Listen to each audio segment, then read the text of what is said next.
Taste the Daily.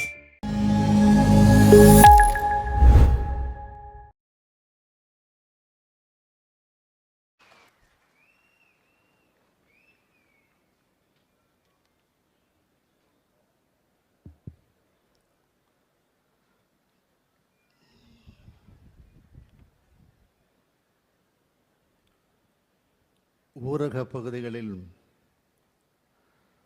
மக்களுடன் முதல்வர் திட்டத்தை தொடங்கி வைத்து முடிவுற்ற திட்டப்பணிகளை திறந்து வைத்து பயனாளிகளுக்கு நலத்திட்ட உதவிகள் வழங்கக்கூடிய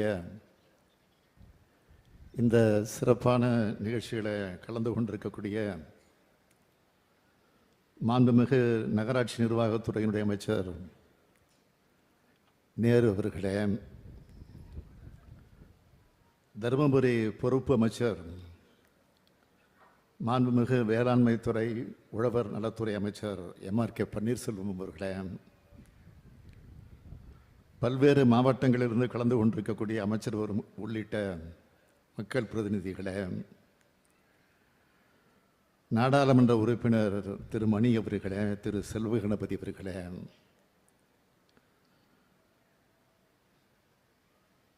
சட்டமன்றத்தினுடைய பாட்டாளி மக்கள் கட்சியினுடைய தலைவர் மதிப்பிற்குரிய GK மணி அவர்களே, சட்டமன்ற உறுப்பினர் திரு வெங்கடேஸ்வரன் அவர்களே, சேலம் ராஜேந்திரன் அவர்களே, சிறப்பு அலுவலர் திரு மோகன் IAS அவர்களே, மாவட்ட ஆட்சித்தலைவர் திருமதி சாந்தி IAS அவர்களே, உள்ளாட்சி அமைப்புகளின் பிரதிநிதிகளே, அரசு உயர் அலுவலர்களே, வருகை தந்திருக்கக்கூடிய பெரியோர்களே, தாய்மார்களே, நலத்திட்ட உதவிகள் பெறுவதற்காக வருகை தந்திருக்கக்கூடிய பயனாளி பெருமக்களே, பத்திரிகை மற்றும் ஊடகத்துறையை சார்ந்திருக்கக்கூடிய நண்பர்களே, உங்கள் அனைவருக்கும் முதலில் என்னுடைய நன்றியை வணக்கத்தை தெரிவித்துக் கொள்ள விரும்புகிறேன். சட்டமன்ற தேர்தலுக்கு முன்னாடி ஒவ்வொரு தொகுதிக்கும் போய் மக்களை நான் நேரடியாக சந்தித்தேன். அந்த நிகழ்ச்சிக்கு உங்கள் தொகுதியில் ஸ்டாலின்னு பேர் வச்சோம். கொளத்தூர் மட்டும் இல்லை, அதான் என்னுடைய தொகுதி கொளத்தூர் மட்டும் இல்லை, தமிழ்நாட்டில் இருக்கிற எல்லா தொகுதிகளும் என்னோட தொகுதிகள் தான் என்ற எண்ணத்தோடு அந்த பயணத்தை தொடங்கினேன். மேடையில் எனக்கு பக்கத்தில் ஒரு பெரிய பெட்டியை வச்சு அதில் பொதுமக்கள் தங்களுடைய தொகுதிக்கான தேவைகள், கோரிக்கைகள் இதெல்லாம் எழுதி போடலான்னு சொல்லி அதில் எழுதி போட வச்சோம். ஆட்சிக்கு வந்த 100 நாட்களுக்குள்ள அதை சாத்தியமாக இருக்கக்கூடிய எல்லா காரியங்களையும் நிறைவேற்றி காட்டுவேன்னு சொன்னேன். உங்கள் முன்னாடி அந்த பெட்டியை பூட்டி திராவிட முன்னேற்ற கழகத்தினுடைய தலைமை நிலையமான அண்ணா அறிவாலயத்தில் பாதுகாப்பாக கொண்டு போய் வச்சோம். உடனே எதிர்கட்சிகள் என்ன பேசுனாங்க, இவங்க ஆட்சிக்கு வரப்போறதில்லை, இந்த பெட்டியும் திறக்க போறதில்லை அப்படின்னு இருமாப்பில் கேலி பண்ணாங்க, கிண்டல் பண்ணாங்க. ஆனால் பொதுமக்களான நீங்கள் திமுக மேலேயும் என் மேலேயும் நம்பிக்கை வச்சு அந்த கேலி மனிதர்களை தோக்கடிச்சு எங்களுக்கு பெரிய வெற்றியை தேடி தந்தீங்க. ஆட்சிக்கு வந்ததும் உங்களுடைய மனுக்களை கவனிக்கிறதுக்காகவே புதுசாக ஒரு துறையை உருவாக்கினேன். அந்த துறையோட பெயர் உங்கள் தொகுதியில் முதலமைச்சர். என்கிட்ட கொடுக்கப்பட்ட மனுக்கள் துறை வாரியாக பிரித்தோம். அதிலிருந்து நடைமுறை சாத்தியம் உள்ள 2,00,000 29,216 மனுக்களுக்கு உடனடியாக தீர்வு கட்டோம். மக்கள் வச்ச கோரிக்கைகளில் சாத்தியமுள்ள அனைத்தையும் நிறைவேற்றியிருக்கிறோம். தேர்தலுக்கு முன்னாடி வாங்கின மனுக்களுக்கு தீர்வு கண்டதோட எங்களுடைய கடமை முடிஞ்சிருச்சுன்னு நாங்கள் நினைக்கல. இனிமே தான் கடமை தொடங்குதுன்னு நினச்சி உழைப்பை கொடுத்தோம். அதனால தான் தொடர்ந்து மனுக்களை வாங்கணும், அதை முறைப்படுத்தணும். எப்படியெல்லாம் முறைப்படுத்தணும்னு சொல்லணும்னா, முதலமைச்சருடைய தனிப்பிரிவு, முதலமைச்சரின் உதவி மையம், ஒருங்கிணைக்கப்பட்ட குறைதீர்ப்பு மேலாண்மை அமைப்பு, உங்கள் தொகுதியில் முதலமைச்சர் துறைன்னு எல்லாத்தையும் ஒருங்கிணைச்சு முதல்வரின் முகவரின்னு புதுசாக ஒரு துறையை உருவாக்கணும். பொதுமக்களோட கோரிக்கைகள் எந்த இடத்துலையும் எங்களுடைய பார்வையிலிருந்து தவறிவிடக்கூடாதுன்னு தான் இது எல்லாத்தையும் ஒருங்கிணைச்சோம். முதலமைச்சரின் தனிப்பிரிவில் பெறப்படக்கூடிய மனுக்கள் மட்டும் இல்லாமல் இணையதளம், அஞ்சல், சமூக வலைதளம், மாவட்ட நிர்வாகத்து மூலமாக தரப்படக்கூடிய மனுக்கள், அமைச்சர்கள் மற்றும் மக்கள் பிரதிநிதிகிட்ட கொடுக்கப்படுகிற மனுக்கள், இப்படி எல்லா மனுக்களும் ஒரே இடத்துக்கு போய் சேருது. மக்கள் தரப்படும் எல்லா மனுக்களையும் ஒரு குடையின் கீழே கொண்டு வந்தோம். எல்லா மக்களோட கோரிக்கைகளையும் தலைமைச் செயலகத்துக்கு வந்துடுச்சு. நான் முதலமைச்சராக பொறுப்பேற்றதும்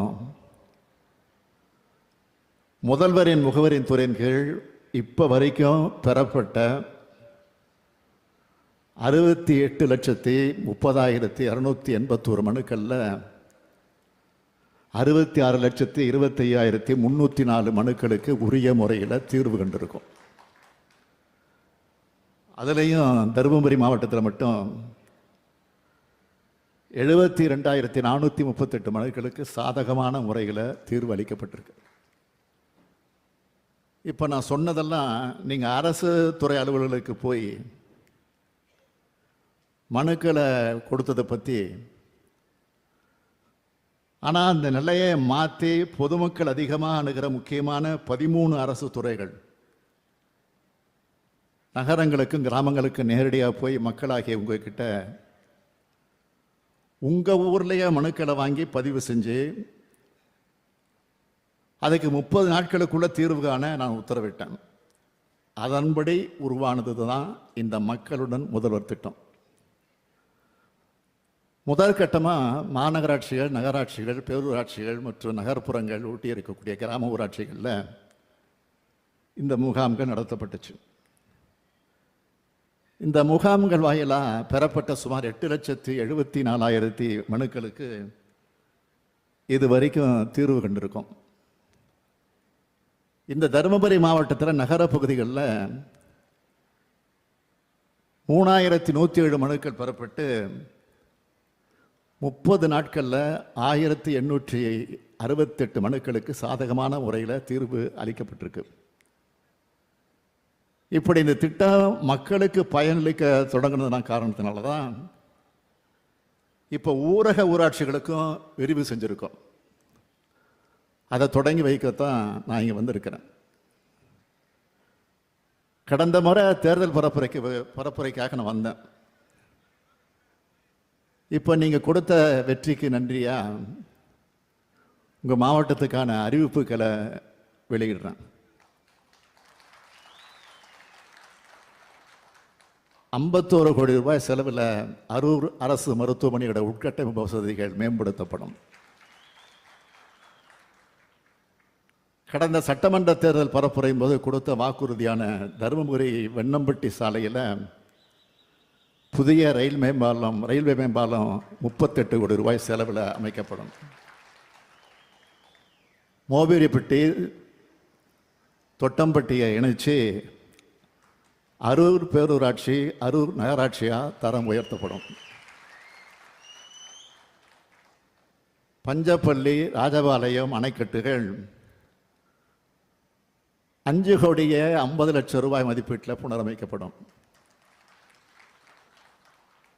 சிட்லிங் அரசனத்தம் பகுதியில் பழங்குடியினர் உற்பத்தி செய்யும் ராகி, சாமை, வரகு ஆகியவற்றை மதிப்பு கூட்டு பொருளாக்க கிடங்கு மற்றும் பொது செயலாக்க மையம் அமைக்கப்படும். தீர்த்தமலையில் துணை வேளாண்மை விரிவாக்க மையம் அமைக்கப்படும். இப்போ இந்த விழா நடந்துகிட்டு இருக்கக்கூடிய இடத்துல பாளையம்புதூர் அரசு மேல்நிலைப் பள்ளியில் பழுதடைந்த நிலையில் இருக்கிற 4 வகுப்பறைகள் அதன் பழமை மாறாமல் புதுப்பிக்கப்படும். இந்த 7 அறிவிப்புகளோட இன்று காலை எனக்கு வரப்பெற்ற இந்த பகுதி மக்களுடைய கோரிக்கைகளை ஏற்று மொத்தம் 15 அறிவிப்புகள் இன்னும் கொஞ்ச நேரத்தில் வெளியாகிடும். மக்களிடம் செல், மக்களை பற்றி அறிந்து கொள்ளும், மக்களுக்காக செயல்படும். இதுதான் பேரறிஞர் அண்ணா, அதே போல் நம்முடைய முத்தமிழறிஞர் கலைஞரும் எங்களுக்கு சொன்னது. இதுதான் அவங்க எங்களுக்கு போட்டு கொடுத்த பாதை, வழிகாட்டு நெறிமுறை. அந்த அடிப்படையில் தான் ஆட்சி பொறுப்பேற்ற நாள் முதல்ல மக்களுக்கான திட்டங்களை செயல்படுத்திக்கிட்டு இருக்கோம். அதோட பலனை மக்கள் எனக்கு எழுதுகிற கடிதங்கள் மூலமாக நேரடியாக அவங்கள சந்தித்து பேசுகிறப்பவும் நான் உணர்றேன். எடுத்துக்காட்டுக்கு 1-2 சொல்லணும்னா, 2 கடிதத்தை பற்றி சொல்லணும்னா, காஞ்சிபுரம் மாவட்டத்தை சார்ந்த பூரணி என்பவர் தன்னோட வீட்டு வாசல் முன்னாடி கழிவு நீர் தேங்குறது தொடர்பாக எழுதியிருந்த மனுக்கு மக்கள் முதல்வரில் தீர்வு கண்டோம். அதுக்கு நன்றி தெரிவித்தவங்க எழுதின கடிதத்தில் என்ன சொல்லி அதில் குறிப்பிட்டிருந்தாங்கன்னா, இதய நோயாளியான அவங்களுக்கு தேவையான மருந்துகள் அரசு மருத்துவமனைகளே கிடைச்சிடுவதாகவும், ஆனால் ஒரே ஒரு மாத்திரை மட்டும் வெளியிலே வாங்க வேண்டிய நிலை இருக்கிறதாகவும் சொல்லியிருந்தார். அந்த மாத்திரையோட விலை ஒரு அட்டை 215 ரூபா.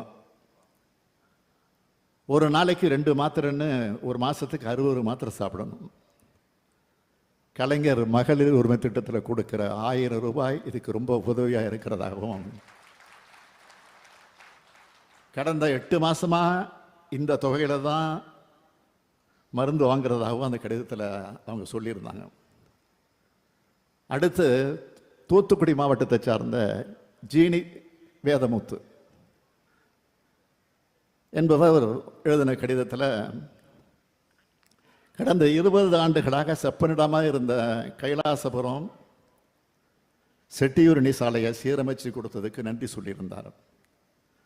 சொன்னதை செய்வோம், செய்வதைத்தான் சொல்வோம்னு தலைவர் கலைஞர் சொன்னார். இந்த திராவிட மாடல் அரசை பொறுத்த வரைக்கும் சொல்லாததையும் செய்வோம், சொல்லாமலும் செய்வோம். பெரிய பெரிய திட்டங்களை மாவட்டத்துக்கு தேவையானதை திட்டமிட்டு செஞ்சுக்கிட்டு தரோம். பொதுமக்களோட தனிப்பட்ட கோரிக்கைகளையும் கேட்டு செயல்படுத்தி கொடுக்கறது மூலமாக எல்லோரும் மனநிறைவு அடையும் ஆட்சியாக நம்மோட கழக அரசு செயல்பட்டு வருது. பல்வேறு நலத்திட்டங்கள் மூலமாக ஒவ்வொரு வீட்டுக்கும் ஏதாவது ஒரு பயன் கிடைச்சி அதில் அவங்க பலன் அடைஞ்சிக்கிட்டு இருக்காங்க. அதே மாதிரி மக்களுடன் முதல்வர் திட்டத்து மூலமாக யாருக்கும் எந்த குறையும் இல்லை என்ற நிலையை உருவாக்க நாங்கள் இப்போ பாடுபட்டுக்கிட்டு இருக்கோம். இப்படி மக்களுக்காக செயல்படுறது எதிர்கட்சிகளுக்கு பொறாமையும் எரிச்சலையும் ஏற்படுத்துது. அதனால அவதூறுகள், பொய் பிரச்சாரங்கள் மூலமாக இந்த ஆட்சியை கெட்ட பேர் ஏற்படுத்த நினைக்கிறாங்க. வாக்களித்தவங்க, வாக்களிக்க மறந்தவங்க என்ற எந்த வேறுபாடும் பார்க்காம எல்லா மக்களுக்குமான அரசாக நாம் செயல்பட்டுக்கிட்டு வரோம். ஆனால் இதே பெருந்தன்மையை மற்றவங்க கிட்ட பார்க்க முடியல. தமிழ்நாட்டில் தொடர் தோல்வி, படுதோல்வி அடைஞ்ச பிறகும் அதிலிருந்து ஒன்றிய அரசு இன்னும் பாடம் கற்றுக்கல. தமிழ்நாட்டின் முக்கிய கோரிக்கையாக இருக்கக்கூடிய மெட்ரோ ரயில் போன்ற திட்டங்களுக்கு கூட நிதி ஒதுக்க ஒன்றிய அரசுக்கு மனம் இல்லை, நல்ல குணம் இல்லை, பாடம் கற்றுக்கிறதுக்கு நினைப்பும் இல்லை. தங்களுடைய 10 வருஷ காலத்தில் தமிழ்நாட்டில் எந்த ஒரு பெரிய திட்டமும் செய்யலை. ஒன்றிய அரசு என்பது விருப்பு வெறுப்புகளை கடந்து எல்லா மக்களுக்குமான பொதுவான அரசாக செயல்படணும் என்பதை இனியாவது அவங்க உணர வேண்டும்னு தமிழ்நாட்டு மக்கள் சார்பில் கேட்டுக்கிறேன். திமுகவை பொறுத்த வரைக்கும் நாங்கள் மக்கள் கூட இருக்கோம். மக்களாகி நீங்கள் எங்கள் கூட இருக்கீங்க. இதுதான் எங்களுடைய வெற்றியின் ரகசியம். இதுதான் தமிழ்நாட்டு வளர்ச்சியின் ரகசியம். மக்களுக்கு உண்மையாக இருந்து உண்மையாக வளர்ச்சியை உருவாக்குவோம். இந்தியாவோட முதன்மை மாநிலமாக இருக்கிற தமிழ்நாட்டை உன்னதமான சிறந்த மாநிலமாக உருவாக்கி காட்டுவோம் என்று உறுதி கூறி என் உரையை நிறைவு செய்கிறேன். நன்றி.